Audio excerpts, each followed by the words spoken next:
I welcome all of you to this video. I am Mr. Ish. This is a difficult topic, but we're bringing it down to the calculus 1 level. The template formation for a toroid surface area. You can also think of that as a torus. If you have a circle, and we will represent that to be our circle, we will just close this out in terms of shading. An equal representation will develop right here if you're doing a y-axis rotation, or you could have developed a circle right here on this axis and then do an x-axis rotation. It doesn't matter.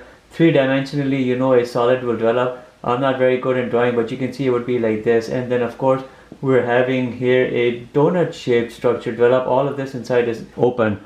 But you have to understand a few important points. When you're looking at this type of a structure in terms of a surface area integral development, it's not a single variable calculus topic. In general, it isn't.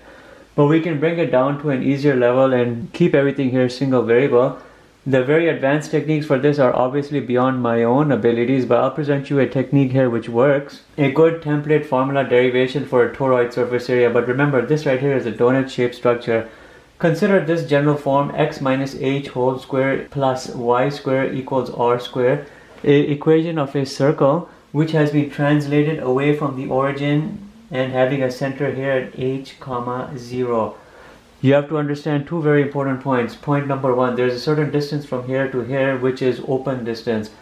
It is by no means a situation like this where the edge of the circle is touching your axis. It isn't. Here the edge of the circle is away from your axis, and this is what you want. Consider also this, that you have this circle, there's a certain radius, a small radius over here, and this h dimension can also be considered a form of a radius. You're a certain radius, large radius dimension away from the origin, but then there's also a small radius from the center of that circle which develops going to its own periphery. There are two radii over here. If you look at everything here with regards to a number line, you know 0 is the smallest, but then r will be the smallest. This radius of this circle is smaller, and it's obviously smaller than this h value right here. Here I'm calling it a capital R, but it's also my h.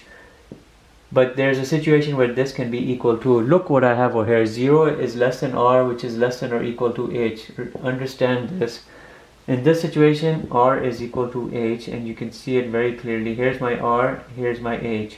But the tip of the circle will touch your axis of rotation. Here, the h is much larger than r. This radius of this circle is much smaller than this capital R, this large radius, or the h dimension. So you have to keep all of this in mind. We are looking here in this video at this particular situation because I want to present the circle, the center of that circle, to be quite a bit away from the origin.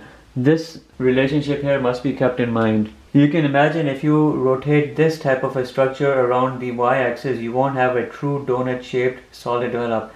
Where you have this distance, a true donut shaped solid develops, and that's what we're focusing on in this video. And again, remember, we are showing you a single variable procedure here, single variable calculus procedure, because technically this is not at this level, it's a more advanced level. Everything starts with you seeing that this here is our representation. You solve for y is equal to r square minus x minus h whole square root. But think about what has happened. You've gone from a complete circle to a half circle. Anytime you bring in a radical, you've essentially eliminated the lower part, because a radical will only look at positive values in terms of output.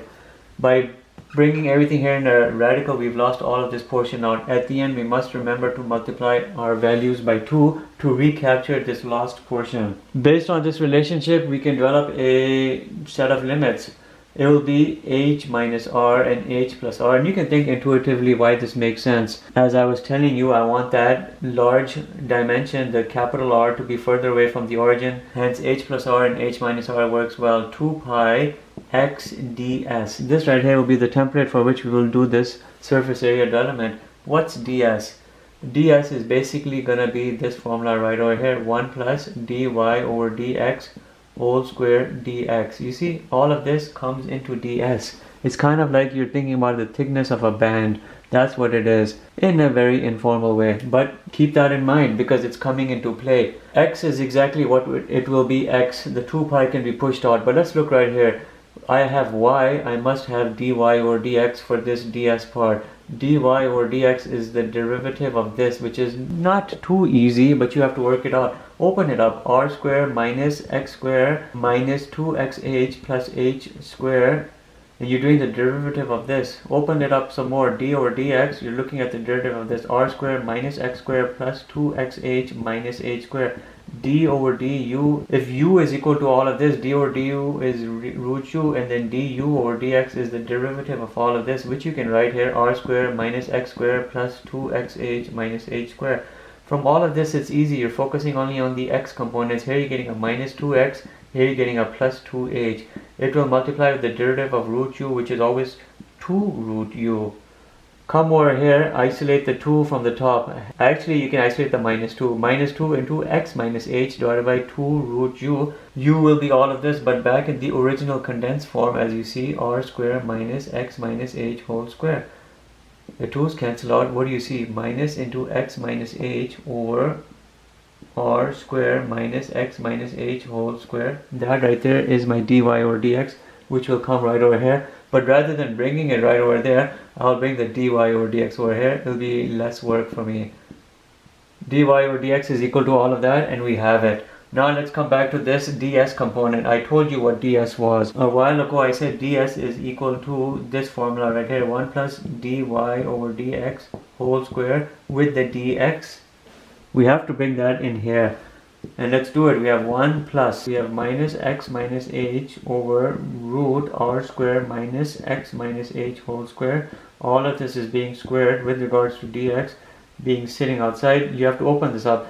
When you open this up, you're going to get right here, the denominator will multiply with this one. You'll have r square minus x minus h whole square plus x minus h whole square all over this, but without its radical, because this radical has been lost by that square, but it ends up under a new radical, which is this radical sitting outside.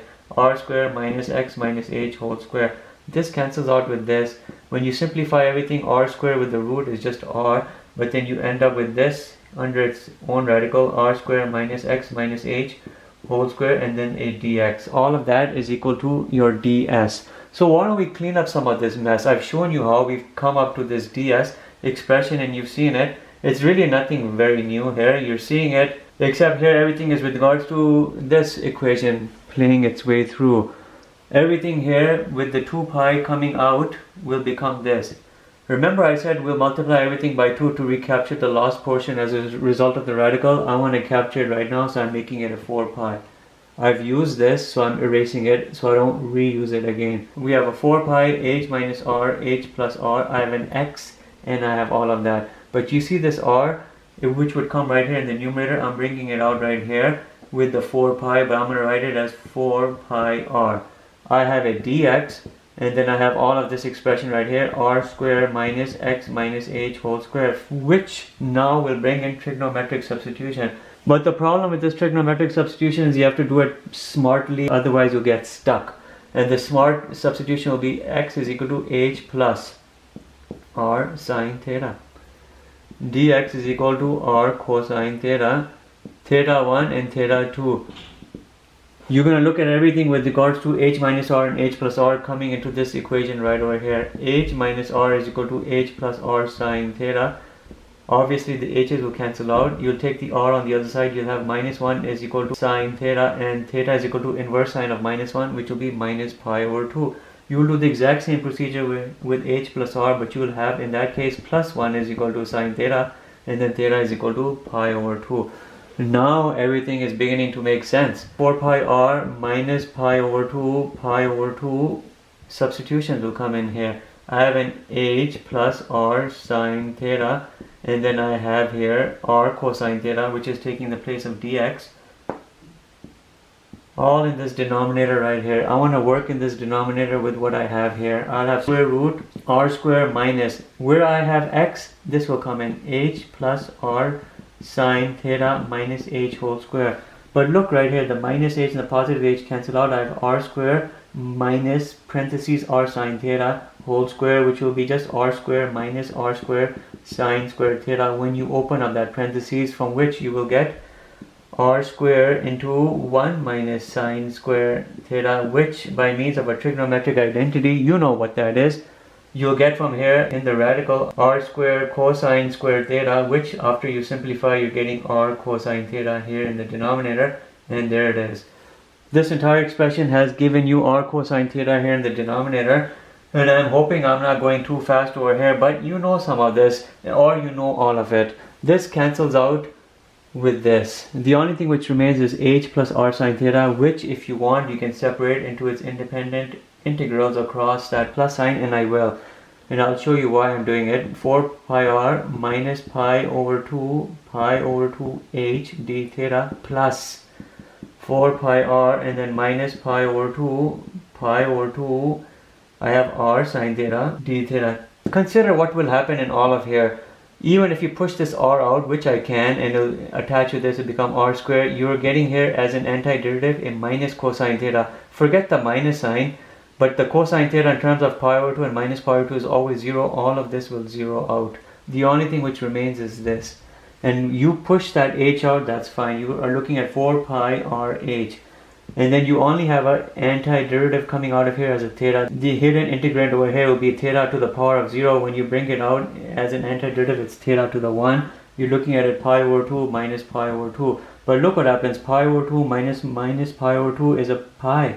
That pi hits with 4 pi rh, and you get 4 pi square rh. And this right here is the formula we've been looking at. 4 pi square rh. Now, I'm going to do a little bit of a modification to this formula, and I'm erasing this bottom part because you've seen how it came about. Consider the fact that I was using that capital R at the very beginning synonymously with this h. I had a lowercase r to represent the small radius and a capital R to represent the large radius. If you want, you can bring that capital R in, and you can come up and look at the more traditional formula for a toroid, which is normally presented in the way I'm showing you. 4 pi square rh. If h is also considered as this, you're looking here at a 4 pi square r, and that right there is the more traditional formula right over here, where again, as I'm telling you, here's my circle. This right here is h. It's also capital R. From here to here, you're looking at your lowercase r. Now very quickly, x minus 2 whole square plus y square is equal to 1. Here I know my h is equal to 2, my radius is equal to 1, my h is equal to 2, but it's also equal to this, capital R. I have everything I need now for a circle which is located a distance away from the origin, because here h is larger than 1. H is larger than 1, so the circle is by no means going to touch your rotation of axis, which can be y-axis over here. It won't. If you put everything here into this formula, you're getting 4 pi square capital R, which is same as h, which will be 2, and then 1. Your toroid surface area will be 8 pi square. You can calculate that out. Let's bring it out here in the calculator. We'll do pi square times 8. It'll be 78.956 units squared, but we'll leave the answer like this. But you're seeing how this everything has come about. This here is your acceptable formula for a surface area. This here is your acceptable formula for your surface area for a torus, or you can call it a toroid. Remember, the radical eliminates the lower half. You multiply everything by times 2 as I did. I should have put a times 2 over here, but I believe I had the times 2 here. But your formula can now, in the hindsight, be here 2 and then this. That's it for this particular video. Have a good day.